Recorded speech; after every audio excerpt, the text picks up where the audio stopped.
Host Emmanuel Guddu جو جی city news سے آپ کے سامنے کھڑا ہے.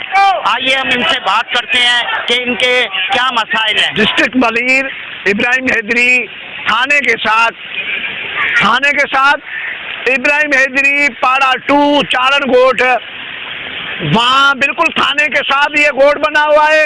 یہ مائیں بہنیں، یہ بچے، یہ لوگ، یہ بزرگ لوگ، نوجوان لوگ آئے ہیں وزیر اعلیٰ صاحب اور سندھ گورنمنٹ سے مطالبہ کرنے کے لیے کہ یہ 30 سال اور 35 سال سے یہ لوگ آباد ہیں وہاں پہ. 35 سال سے یہ لوگ آباد ہیں.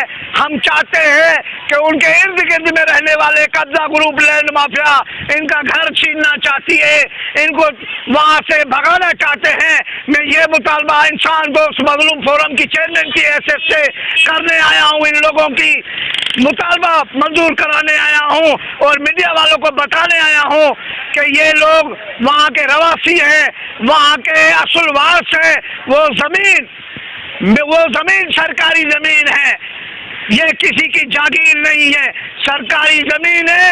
یہ سرکار کے لوگ ہیں اور سرکار نے بٹھایا تھا کہ آپ غریب لوگ ہو وہاں پہ بیٹھ جاؤ. ان لوگوں کے پاس اتنے پیسے نہیں ہیں، اتنے وسائل نہیں ہیں جو بڑی بلڈنگیں بنا کے بیٹھ جائے. یہ جھگیوں میں رہتے ہیں، یہ چھوٹے چھوٹے گھر بنا کے رہتے ہیں. یہ مطالبہ لے کے اسی پریس کلب پہ آئے ہیں. یہی مطالبہ ہے. وزیر اعلیٰ سندھ، آئی جی صاحب اور تمام صحافیوں سے بھی میری ریکویسٹ ہے، تمام صحافی دوستوں سے، انسان دوست صحافیوں سے، مظلوم دوست صحافیوں سے اپیل ہے کہ ان کا آواز جو ہے، آواز جہاں تک جانا چاہیے ان کا آواز بلند کیا جائے. جیے انسان، جیے پاکستان.